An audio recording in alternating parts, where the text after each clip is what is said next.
Mari kita mulai beberapa informasi terpopuler dari cnbcindonesia.com. Yang pertama, kejatuhan dolar Amerika Serikat ternyata diungkap oleh mantan penasehat CIA. Bahkan James Rickards, juga seorang bankir investasi, menyebutkan tanggal jelasnya. Dalam tulisannya di kolom opini The Daily Reckoning yang dimuat oleh Al-Mayadin, ia memperkirakan 22 Agustus akan menjadi tanggal kemalangan dari dolar Amerika Serikat, di mana saat itu status dolar Amerika Serikat untuk alat pertukaran global secara resmi akan runtuh.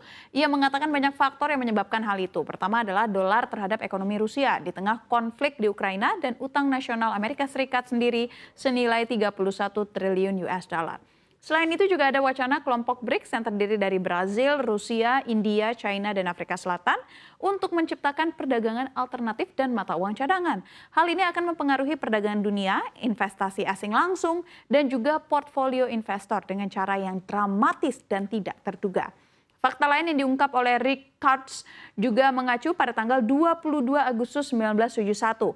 Ini merupakan hari di mana Amerika Serikat menjatuhkan standar emas yang mungkin akan berbalik kondisinya pada 22 Agustus 2023.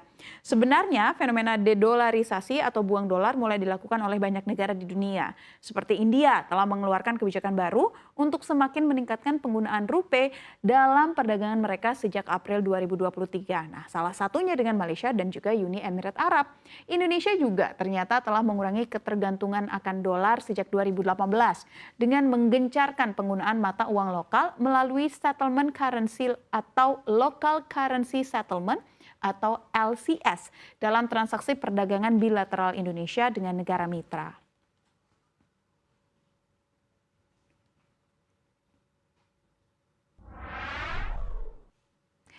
Kita beralih ke berita kedua.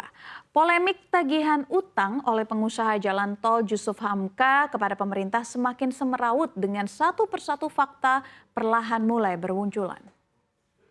Terbaru, pemerintah yang awalnya ditagih 179 miliar rupiah atau dapat menggelembung menjadi 800 miliar rupiah jika ditambah beban utang oleh Citra Marga Nusapala Persada atau CMNP malah menagih balik utang ke emiten Jusuf Hamka tersebut.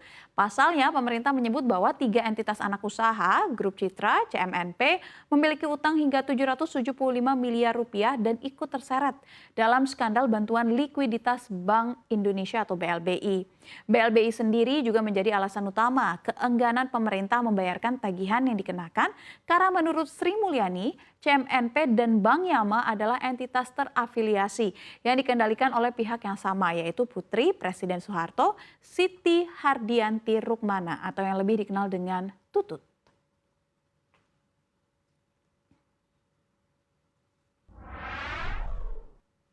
Beralih ke informasi seputar politik, pemirsa. Ketua DPP Partai Nasdem, Sugeng Suparwoto, mengklaim sosok bakal calon wakil presiden pendamping baca pres Anies Baswedan sudah mengerucut. Ia pun bilang nama itu sudah disetujui oleh 3 ketua umum partai pengusung Anies, yaitu Nasdem, PKS, dan juga Demokrat yang tergabung ke dalam Koalisi Perubahan untuk Persatuan atau KPP.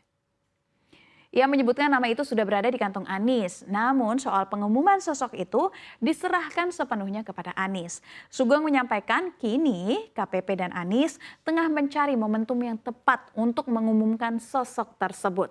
Di sisi lain ia pun menampik penentuan cawapres Anies itu turut dipengaruhi oleh pihak eksternal. Sugeng mengklaim KPP independen dalam mengambil keputusannya.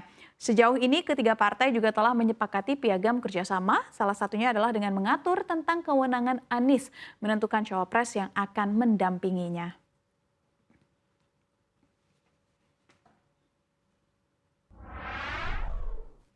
Terakhir kita beralih ke informasi internasional. Presiden Rusia Vladimir Putin kembali muncul ke muka publik. Dalam kesempatan itu ia mengaku Rusia sedang mengalami masa sulit. Pernyataan ini datang di tengah serangan balik yang dilancarkan oleh Ukraina di sejumlah wilayah yang sebelumnya diduduki Rusia sejak akhir pekan. AFP menyebutkan laporan kemenangan Ukraina dengan update terbaru hingga semalam, total 7 desa telah dikuasai di garis depan perang wilayah Donetsk. Sementara itu, pasukan Rusia dan Ukraina kini dilaporkan terlibat saling tembak intens di sepanjang perbatasan wilayah Donetsk dan Zaporizhia. jika Donetsk di wilayah timur, Zaporizhia di wilayah tenggara Ukraina. Di sisi lain, kemarin Putin juga dilaporkan berkunjung ke Rumah Sakit Kementerian Pertahanan Pusat Rusia di Moskow. Ia mengatakan kepada tentara yang terluka bahwa negara membutuhkan mereka.